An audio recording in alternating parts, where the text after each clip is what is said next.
Zadandani, Electro Ninja here, and welcome back to Electro Ninja's Lab. So, before we actually get into the review of this week's episode, I actually want to bring up something that I forgot to bring up in the OP review, and that is the sweatshirt. I didn't quite pick up on what the sweatshirt was that is at the beginning and what Aizawa is looking at. Immediately when I was watching the episode. And that's primarily because of the fact that it's not really something that you necessarily think of too much. Even if you've read the manga, this whole thing could basically go over your head unless you happen to be reading the manga as you're watching the episodes. Excuse me. Sorry about that. But that sweatshirt is actually Eri's first sweatshirt that Aizawa actually gave to her, which is actually an interesting thing to actually think about because of the fact that Eri is not really in the opening. She is extremely important to this arc. In all respects, I would say that this arc is the Eri arc. With Jiro being primarily the main focus character of this arc, Eri is also getting a lot of development here. She is growing to start trusting people again, which is honestly amazing. So why she's not in the opening is odd to think about. But they did it so subtly that any fan who's just watching this for the first time, and even manga fans who aren't completely aware of this one page, may not even realize immediately, oh, that shirt is Aries. And it's to show that she is changing. While the shirt being thrown up into the air may sound weird, it's kind of an interesting thing to think about. She's basically throwing off her past to a certain extent, and while Mr. Aizawa looks at it later, is actually showing that he deeply cares about her. And that is an insane thing to actually think about. But anyways, let's actually get into the actual episode, which, if you is this amount of stuff from the actual manga. Like I've been saying, a lot of this stuff is actually pretty short in comparison to the actual manga. But it starts off the episode by looking back at what happened in the previous episode. And that's basically all we get during the first major part of the actual episode, before we actually get the credits. Then we go into a little bit of depth with General Criminal's basic backstory, how he knew about all of these great villains, which, hint, hint, one of those is really important for the next arc. If you guys don't remember it, they show these three criminals, which obviously All for One, Destroyo, and whoever the OG Harima. I actually want to actually bring that up is the fact that they start off with, obviously, All for One. Then they go into Destroyo and finish with OG Harima. This is actually a very interesting thing to think about, considering the fact that Destroyo is actually super important for the next season. Obviously, All for One is super important, and so is Destroyo. But it's kind of weird to think about that they specifically bring these up. Perhaps this could be a little bit of a hint to us. In the actual manga, they make him more upfront, while he's a bit more off to the side in the actual anime, with Ojima being in the middle, in the back. This clearly is meant to hint to people, hey, this guy's important, keep in mind who he is. A few other things happen. Pretty much just a lot of stuff to explain Gentleman's General's basic story. I think it's a little bit better in the actual manga with reading all the comments, but it's not too much. Then it goes into the stuff about the actual class, how they're all pissed off and so much stuff. Bakugo is kind of iffy about the whole process.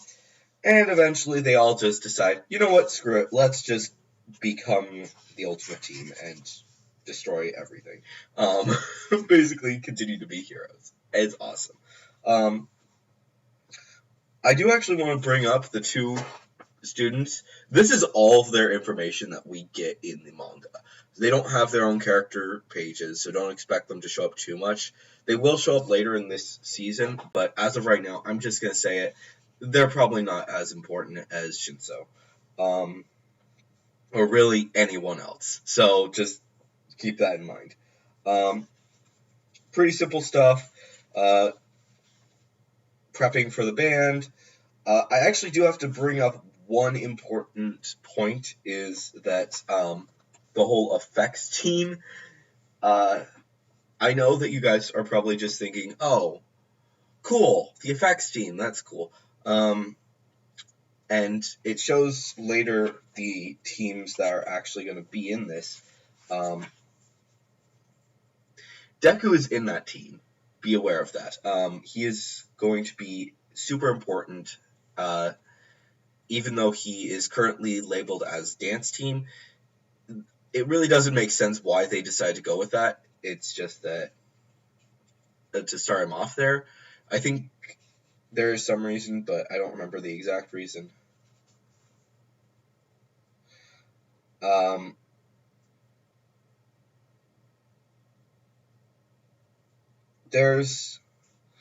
Then they go into the singing part, which I actually want to actually bring up.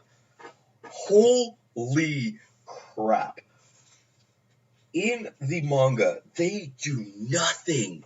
They don't do anything. It's basically, they show one picture of Jiro singing, the picture of 3 of the guys basically just being stunned, which, yes, it is the 3 that volunteered, and that's it. They didn't sing at all. And, yeah, she didn't sing at all in the manga, but holy crap, her voice is almost perfect. Well, actually, I would say perfect for what is going to be going on. I'm extremely excited to see how they actually go into this. That's another thing that I actually want to bring up, is that I don't think that this arc would actually be able to be a thing if this wasn't an anime. I think that if this manga had just been popular and had never gained an anime adaptation, this whole arc would have just been shoved straight out the window and never would have happened. Primarily because Koki doesn't appear to be super well versed on making music. Like, I mean, obviously he does enjoy music. If you actually know much about him, you know that he does enjoy music. But he's not necessarily writing it into the manga. He basically just pretends to play. He puts the sound effects for different segments, such as when Tokuyami is playing guitar and a lot of other things like that. But yeah, that's pretty much it. I do actually want to bring up one other point, is that I like that they actually go a little bit more in depth with the actual anime as to Mina not playing the guitar.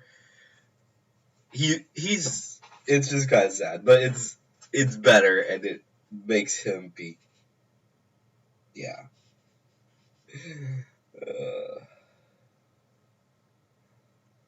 Yeah. There's a lot of stuff that happens in this.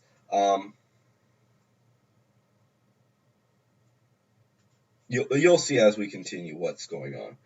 But there's a lot of stuff that happens. I do actually want to bring up one other important point.